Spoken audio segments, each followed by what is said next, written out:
जय साईं राम आप सभी साईं भक्तों को। बाबा के आशीर्वाद से आज मैं एक और बहुत सुंदर, बहुत प्यारी साईं लीला आप लोगों को सुना रही हूँ। बाबा की ये जो डिवोटी जिन्होंने ये मैम ने एक्सपीरियंस शेयर किया है, ये इन्होंने केरला से शेयर किया है। और जिसे कहते हैं ना, एकदम experiences are full of true love. तो बस यही बात है, बहुत सुंदर अनुभव है। इस एक्सपीरियंस को सुनिए तो आपको ये लगेगा ना कि जब तक हम बहुत दिमाग लगाएंगे ना तब तक कुछ नहीं होता, बट जब हम एकदम प्योर हार्ट से, एकदम दिल से, दिल को साफ रख के प्रेयर करते हैं तो वो सब भी होता है जो हमने कभी सोचा था कि काश ऐसा होता। तो बाबा के प्रति हमारा लव एकदम प्योर होना चाहिए, उसमें दिमाग नहीं लगाना है, उसमें दिल लगाना है, बस ये चीज़ है। मैं मानती हूँ कि लाइफ चैलेंजेस, ये सारी चीज़ें हमें बोल्ड बना देती हैं, स्ट्रॉन्ग बना देती हैं, और थोड़ा बहुत मैन्युपुलेशन भी हमें आ ही जाता है। मतलब मैन्युपुलेट हम करते नहीं हैं, बट एक कहते हैं ना कि हाँ, एक थोड़ा हमें, जैसे थोड़ी चालाकी, बेटर वर्ड टू से, थोड़ा हमें क्लेवर तो बना देता है। और अगर पूरा भी बना दे तो भी कोई बात नहीं, वो चैलेंजेस आपके हिस्से आई, so you have become like that, कोई बात नहीं। बट उस चीज़ को साइड रख के ट्रू डिवोशन करना है, तभी आप अपने बाबा को पाओगे। तो ये जो मैम है ना, इनके 2 एक्सपीरियंसेस इन्होंने शेयर किए हैं। पहला इन्हें ना शॉल वाला जो एक्सपीरियंस मैंने अभी 2-4 दिन पहले डाला था, आप वो सुनना। वो शॉल वाला अनुभव बहुत सुंदर एक्सपीरियंस था, सच में बहुत सुंदर अनुभव था। तो मुझे जो एक्सपीरियंस डालना था ना, मैंने उसको छोड़कर वो वाला एक्सपीरियंस डाला था। बहुत एकदम प्योर, ऐसे बाबा के प्रति लव वैसा वाला। तो इन्होंने भी जब वो सुना ना, तो इन्हें सुनकर अपने शॉल का एक्सपीरियंस याद आया। और उस एक्सपीरियंस में अगर आप लोग को ध्यान हो तो मैंने भी बताया था, मेरे पास शॉल आई पर वो मेरे पास आकर भी वो मेरी नहीं हुई। तो यही चीज़ है कि जब बाबा ने ब्लेस करना होगा तो वो करेंगे। मुझे लगता है ये बहुत बड़ा गिफ्ट है। ये मेरे नज़रिए से, ये शॉल की जो हमें ब्लेसिंग मिलती है वो बहुत बड़ी ब्लेसिंग है, बहुत बड़ी ब्लेसिंग है मेरे नज़रिए से। और पता नहीं क्यों जब वो आपको प्राप्त होगा ना, जब वो आपको आपके हाथों पे मिलेगा, तो आपको ना ऐसे लगेगा ना कि बाबा ने ना अपने दोनों बाह से आपको पकड़ कर ऐसे एकदम प्रोटेक्ट कर लिया। ये वाली फीलिंग आती है, बहुत सुंदर अनुभव होता है। और आप जिस वक्त वो शॉल जो बाबा ने पहना है, अगर वो आप अपने हाथ पे लोगे ना, तो आपको लगेगा कि आप ना बस ऐसे, जो मुझे एहसास होता है, मुझे ऐसा लगता है कि मैं बाबा के कंधों को पकड़ कर ना ऐसे खड़ी हूँ। ऐसा मुझे ऐसा लगता है जैसे मैंने ना बाबा के एक हाथ को पकड़ लिया है, मुझे ऐसा फील होता है। बहुत एकदम ऐसे, जैसे कहते हैं ना, the most cosy, the most comfortable place, ये फील होता है। तो अब इनके एक्सपीरियंस पर आते हैं। ये बताती हैं कि ये केरला में जहाँ रहती हैं, वहाँ से तकरीबन 20 मिनट, 15 से 20 मिनट की दूरी पर एक बाबा का टेम्पल है, जो बहुत सुंदर, बहुत अच्छा, वेल मैनेज टेम्पल है। वेल मैनेज मैं इसलिए बता रही हूँ कि उन्होंने जितने अच्छे से एक्सप्लेन किया तो मुझे लगा वाकई में बहुत अच्छे से उसे बनाया गया है, सोच समझ कर। और ये जहाँ, मतलब जिस जगह रहती हैं वहाँ से ये मंदिर इन्हें बस से, ये जो वहाँ पर बसेस चलती हैं उसके थ्रू ये जाती हैं, तो 15 से 20 मिनट में ये वहाँ पहुँच जाती हैं।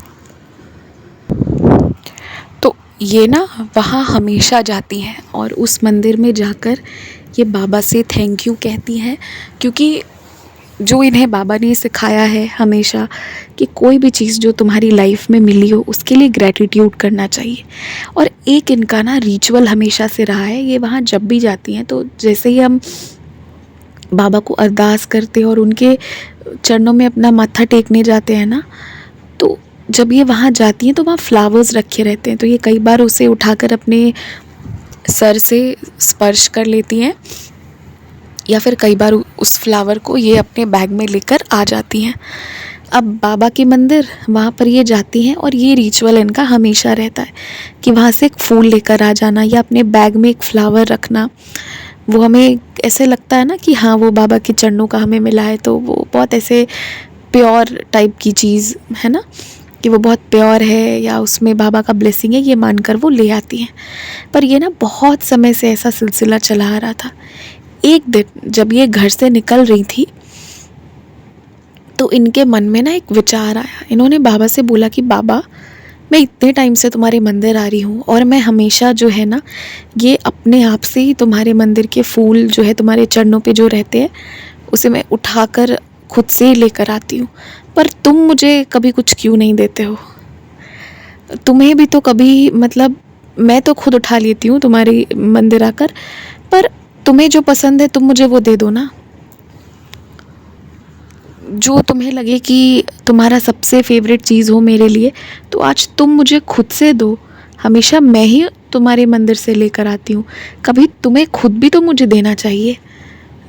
तो और ये बात मुझे लगता है कि ये बहुत वाजिब है, बहुत मतलब इन्होंने एकदम एक होता है ना कि एकदम एक मासूमियत जिसमें हो, एकदम प्योरिटी के साथ इन्होंने बोला कि वाई शुड आई ऑलवेज, मतलब मैं ही क्यों हमेशा खुद से लेकर आऊँ तुम्हारे मंदिर से कुछ भी, तुम मुझे दो जो भी तुमने मुझे देना है। और मांग लिया, और भाई बाबा तो बाबा है, अपने बाबा है। तो ये उस दिन मंदिर गई, इन्होंने वैसे ही दर्शन पाए जैसे हमेशा लेती हैं। अब वहाँ पर क्या है ना कि जैसे आप मंदिर एंटर करेंगे प्रेमाइसेस में तो सबसे पहले एक काउंटर है जहाँ पर वो बैठे रहते हैं ना हमेशा, कि आपको अगर कुछ दान वगैरह के लिए आपने ऑफ़र करना है या कोई पूजा करवाना है तो उसके लिए काउंटर है। उसके बाद आगे एक बड़ा सा हॉल है और नीचे मतलब सामने जो हॉल है उसमें बाबा विराजे हुए हैं, और उसके नीचे जो हॉल है वहाँ पर अन्नदान होता है। तो इस तरह मंदिर काफ़ी वेल मैनेज्ड है। मैं बार बार वेल मैनेज्ड इसलिए बोल रही हूँ क्योंकि अभी मैं रिसेंटली जहाँ जिस मंदिर में जा रही हूँ ना वहाँ पर सब कुछ है, पर बेचारे बहुत सारे लोग बाहर सड़क पर बैठकर खाते हैं, मतलब वो अन्नदान करते हैं। मैं बहुत अप्रिशिएट करती हूँ मंदिर वालों को कि वो बहुत अच्छे से, मतलब जो बेचारे बहुत भूखे लोग हैं ना उनको बहुत अच्छे से खिलाते हैं, प्रॉपर मील्स देते हैं, बहुत सारी चीज़ें रहती हैं। लेकिन यही बात है कि वेल मैनेज्ड बार बार मेरे मुंह से इसलिए निकला कि मैं भी जहाँ जा रही हूँ वहाँ पे इतनी जगह नहीं है कि वो अंदर कहीं खिलाएं, तो सब रोड के ही साइड में बैठकर खाते हैं। तो खैर अभी इनकी स्टोरी पर आते हैं। मेरी स्टोरी तो बहुत सारी है, मैं सुनाऊंगी लास्ट में कुछ ना कुछ तो हाँ, ये वहाँ बैठी पहले बाबा के दर्शन पाए, फिर नीचे ये अन्नदान जहाँ पे होते रहता है नीचे, मतलब अन्नदान नहीं, वो प्रसाद वहाँ पर मिलते रहता है, प्रसाद जहाँ पर, तो वहाँ पर ये बैठी और इन्होंने प्रसाद पाए। उसके बाद ये वापस ऊपर आई और फिर ऊपर आके इन्होंने सोचा फिर 5-10 मिनट बैठूंगी और फिर मैं निकल जाऊंगी। तो ये फिर से बैठकर ऐसे बाबा का ध्यान करी, सामने बाबा के हॉल में बैठी। उसके बाद ये जब निकल रही थी तो होता है ना कि एकदम मंदिर के बस अब स्टेप आउट ही करने वाली थी, तो एक व्यक्ति ने इन्हें ऐसे थोड़ा आवाज़ देकर पीछे से बुलाया। तो इन्हें लगा कि मुझे बुला रहे हैं क्या, तो उन्होंने इन्हीं की तरफ इशारा किया। तो ये गई वहाँ, तो उन्होंने बोला कि क्या आप बाबा के शॉल लोगे? इनका तो एकदम 2 मिनट के लिए एस्टोनिश्ड हो गई, एकदम शॉक्ड हो गई, क्योंकि इन्होंने बाबा से क्या शिकायत करी थी कि मैं तो खुद तुम्हारी चीज़ें उठा कर लाती हूँ, पर तुम्हें कभी नहीं होता कि तुम अपने मन से मुझे कुछ दो जो तुम्हें लगे कि मेरे लिए सबसे सही हो। और इधर सामने कोई कह रहा है कि तुम्हें बाबा का शॉल चाहिए। तो ये एकदम शॉक्ड एस्टोनिश्ड हो गई। तो जो इनसे पूछ रहे थे उनको लगा कि इन्हें समझ ही नहीं आया है। एंड बाय द वे मैं एक बात और बताती हूँ, उस वक्त वो काउंटर के पास बैठे हुए थे और वो अकेले बैठे हुए थे और कोई भी लोग नहीं थे, दोपहर का टाइम था, सभी लोग नीचे प्रसाद पाने चले गए थे। तो इन्होंने ना मतलब ऐसे बहुत एस्टोनिश्ड होकर देखी, तो उन्हें लगा कि इनको समझ नहीं आ रहा, तो वो पूरा एक्सप्लेन करने लगे कि शॉल, बाबा की शॉल जो बाबा पहनते हैं ना हर दिन, जो ड्रेस पहनते हैं, मैं वो पूछ रहा हूँ। तो इन्होंने बोला नहीं नहीं मैं समझ गई। तो उन्होंने बोला नहीं नहीं आप समझ लो। तो पहले वो बेचारे इनको समझाने लगे, क्योंकि इनका रिएक्शन जो था उनको लगा कि इनको पता नहीं है कि ये शॉल क्या है, किस शॉल की मैं बात कर रहा हूँ। और वो ये भी कहने लगे मैं पैसे नहीं ले रहा इसकी, आपको पैसे देने की ज़रूरत नहीं है, यहाँ पे बहुत सारी शॉल बाबा की रखी रहती है, तो अगर आप ये पाना चाहो तो आप ले जाओ अपने साथ। वो ये एक्सप्लेन कर रहे थे और ये इस शौक में थी कि आज ही तो मैंने बाबा से कहा था कि तुम्हारी कोई सबसे प्रिय चीज़ जो तुम्हें लगे मुझे देना चाहिए वो तुम खुद दो। तो ये तो अपनी लीला के बारे में सोच रही थी कि आज ही मैंने बाबा से बोला था, और उनको लग रहा था इन्हें समझ नहीं आया। फिर उन्होंने इन्हें 2-4 मिनट एक्सप्लेन किया। फिर एक सुंदर सी शॉल जो है वो, क्योंकि जो भी बाबा शॉल वहाँ पहनते हैं ना, फिर वो पैक करके रख देते हैं, तो एक पैक की हुई शॉल ऑरेंज कलर की लाकर इनको बहुत सुंदर सी दिए। तो ये इनका फर्स्ट अनुभव था जो इन्हें बहुत ऐसे एकदम खुश कर दिया। और ये देखिए, ये सच में अगर आप ऐसे सोचें तो कोई मतलब अगर आप नॉर्मली सोचें तो हाँ ठीक है, इन्होंने कहा और बाबा ने दिया, पर अगर आप गौर से इस लीला पे सोचिए ना, तो यू विल मतलब आप बहुत एस्टोनिश्ड रह जाएंगे कि अच्छा ऐसा कुछ हो सकता है क्या। कितने सुंदर से बाबा बातें करते। बात ये है ना यहाँ की, जो बाबा से बात करना चाहेगा बाबा उससे बातें करेंगे, और जो बाबा को सुनना ही नहीं चाहेगा, ऐसा लगता है ये बोल ही नहीं सकते हैं, तो वो कैसे सुन पाएगा। बाबा को सुनने के लिए कान की आवश्यकता नहीं है, बाबा को सुनने के लिए बाबा के होने का बस एहसास होना चाहिए हर क्षण, तो अब बाबा को सुन लेंगे। दूसरा अनुभव जो है इनका, वो भी बहुत सुंदर एक्सपीरियंस है। ये तकरीबन 15-20 दिन पुरानी बात है कि चैनल पर साई संदेश आया था। उसमें एक बात बोली गई थी कि तुम्हें आज ऊदी की महिमा समझ में आएगी। तो इन्होंने सोचा कि मैं ऊदी तो हमेशा लेती हूँ और मुझे पता है कि ऊदी इज़ मतलब बहुत पावरफुल है, जो भी ये सारा सब कुछ तो जानती हूँ मैं, तो अभी क्या ऊदी के बारे में और मुझे जानना है, या मतलब मुझे बताएंगे। जो भी है ये सोच रही थी कि अब क्या ऊदी की महिमा। फिर इन्होंने ये सोचा कि संदेश है, बहुत लोगों के लिए आता है, कोई मैसेज किसी के लिए आ सकता है। तो ये इस चीज़ को सोच रही थी। उसके बाद क्या होता है, दोपहर का वक्त रहता है। इनका जो किचन है ना, वहाँ पर जो सिंक है, बेसिन है, उसके नीचे इन्होंने ना एक फूट मैट लगा रखा है ताकि किसी का पाँव फिसले नहीं, थोड़ी बहुत पानी गिर जाए तो ये ना तकरीबन 1 बज रहा होगा, ये खाना बना रही थी, तो इन्हें ना चम्मच चाहिए थी, तो इन्होंने स्पून लिया और उसको बस हल्का सा रिंस किया। तो जैसे ही इन्होंने पाँव रखा ना रिंस करने के लिए उस फूट मैट पे, इनके पाँव के सबसे छोटे उंगली के पास कोई चीज़ ना बहुत ज़ोर की चुभी, और फ्रैक्शन ऑफ सेकंड में वो पेन इनके बॉडी से होते हुए इनके सर पे चढ़ गया। बहुत जल्दी ये चीज़ हुआ, मतलब कुछ सेकंड्स में हुआ, 1 मिनट भी नहीं लगा, और एकदम से वो पेन इनके सर पे चढ़ गया। इन्होंने ऐसे झुक के जब ध्यान से देखा ना, तो वो एक ब्लैक चींटी थी, एंट जिसे हम चींटी कहते हैं, वो थी, बड़ी वाली थी, और उसका शायद वो चींटी के काटने से इनको ऐसा हो गया। तो ऐसा कहते हैं ना कि अगर ये सारी इस तरह का कुछ भी हो तो आप जल्दी से हल्दी वगैरह लगाओ ताकि वो आपको ठीक करे, क्योंकि हल्दी एंटीसेप्टिक है।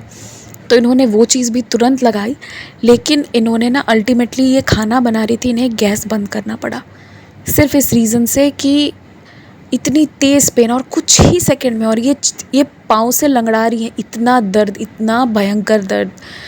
बाय द वे, काली चींटी के काटने से ऐसा होता है, ये मैं मतलब सुना था मैंने कि हाँ चींटी काटती है तो बहुत पेन होता है, पर किसी का रियल एक्सपीरियंस आज मैं पहली बार मतलब ऐसे सुन रही हूँ।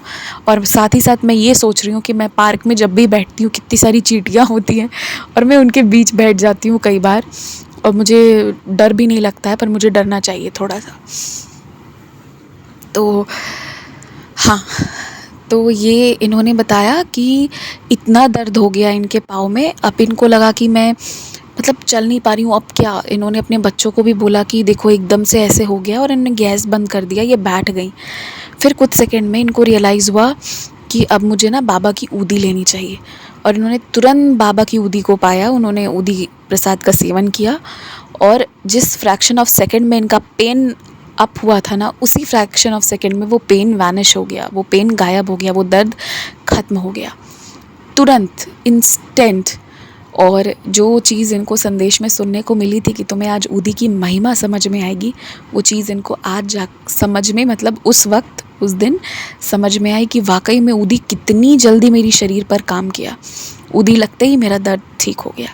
तो ये लीला जो इनके साथ हुई, ये इन्होंने शेयर किया। और मैं एक बात कहना चाहूँगी, साई संदेश में जो भी चीज़ें होती हैं ना, कभी कभी आपका किसी चीज़ पर ध्यान चला जाएगा। मेरे साथ भी होता है, मैं रिकॉर्ड करती हूँ रोज़, मुझे याद भी नहीं रहता है। अगर सुबह भी पूछोगे कि क्या बोला था रात को, तो मुझे भी याद नहीं होगा। अब बहुत सारी चीज़ें रहती है, अब कहाँ से याद रहेगा क्या बोला, क्यों बोलती हूँ मुझे खुद ही नहीं पता, बोल देती हूँ बस बोलने को। वो बाबा की मर्ज़ी है, बाबा का आशीर्वाद है। तो कभी कभी ना किसी चीज़ पर मेरा भी ध्यान चला जाता, अच्छा बाबा ने ये बोला, और वो चीज़ फिर होती है। तो ये कई बार फील किया है मैंने भी। मुझे लगता है लेकिन मेरे लिए क्यों ही होगा, लेकिन फिर हो भी जाता है। तो वही चीज़ इनके साथ भी हुई। और बाबा की ऊदी की कितनी सुंदर ये लीला हुई। तो बाबा की ऊदी ना हमेशा अपने साथ रखिए, और मुझे तो लगता है ऊदी कैरी करना चाहिए। कभी भी ऐसा कुछ भी हो, कहीं भी हो ना, अगर ऊदी है तो वो हमारे लिए एक रक्षा का वो धागा है जो लगातार रक्षा करती रहती है, ऊदी हम सबकी। तो ये इनका दूसरा बहुत सुंदर सा अनुभव था, और ये सब अनुभव सुनकर सुनाकर मुझे बहुत खुशी मिली, बहुत अच्छा लगा। तो यही थे बहुत सुंदर सुंदर अनुभव। एक टाइम के बाद जब लाइफ धीरे धीरे आगे बढ़ेगी ना, मतलब बहुत सारे लोगों ने जो आपके साथ अच्छा किए होंगे, जो आपके साथ बुरा किए होंगे, स्पेशली जो आपके साथ बुरा किए होंगे ना, उनकी मतलब बहुत सारी चीज़ें, एक पॉइंट पे इंसान बहुत नेगेटिव या बहुत ऐसी चीज़ें होती हैं, लेकिन धीरे धीरे जब लाइफ आगे बढ़ेगी ना, एक ऐसी पॉइंट पर आप पहुँचेंगे जहाँ आपको ना इच्छा ही नहीं होगी कि मैं किसी से कुछ रखूँ, कोई ग्रजेस रखूँ या कुछ भी। आपको बस रहेगा बस बाबा और कुछ नहीं, सिर्फ साई और कुछ नहीं, किसी से कोई मतलब नहीं, कोई लेना देना नहीं। और बाबा एक इतने सुंदर स्टेज पर ले आते हैं ना कि जहाँ आप अपनी कंपनी इतना इन्जॉय करते हैं, आपको इतना अच्छा लगेगा, क्योंकि आप अपने साथ जब रहेंगे तो आप बाबा का ध्यान करेंगे, बाबा से बातें करेंगे, बाबा के बारे में सोचेंगे, एंड ये आपकी लाइफ को बहुत सुंदर बना देगा, बहुत सुंदर। और ये फेज़ भी बाबा जिस दिन ब्लेस करेंगे ना, ये फेज़ भी आ जाता है जहाँ हम चिंता से मुक्त हो जाते हैं। और ये फेज़ भी तभी आता है ना जब हमारी भक्ति बहुत ऐसे एकदम प्योर होती है, जब बुरे से बुरे टाइम पे भी ना हम एट दी एंड अल्टीमेटली बाबा पे सब छोड़ देते हैं। तो ये फेज़ भी हमारी लाइफ में बहुत जल्दी आ जाता है। तो इसलिए बस सब छोड़ दीजिए बाबा पर। जो आप वैसे भी कंट्रोल नहीं कर सकते हैं, उसे छोड़ देने में ही भलाई है। और जो आप कंट्रोल कर रहे हैं वो आप नहीं कर रहे हैं, वो भी बाबा ही कर रहे हैं। So let things happen in their own way. जो चीज़ें जैसे होनी है उसको वैसे होने दीजिए। ज़्यादा सोचे नहीं, किसी का बुरा ज़्यादा माने नहीं। जिस दिन बाबा आपको कुर्सी पर बिठाए ना, तो आप वो काम मत करिए जो पहले वाले व्यक्ति ने बैठकर ना गलत किया था, जिससे आपको बुरा लगा था। वो काम कभी मत करिएगा, बस इस बात का ध्यान रखिएगा। इसी के साथ जय साई राम।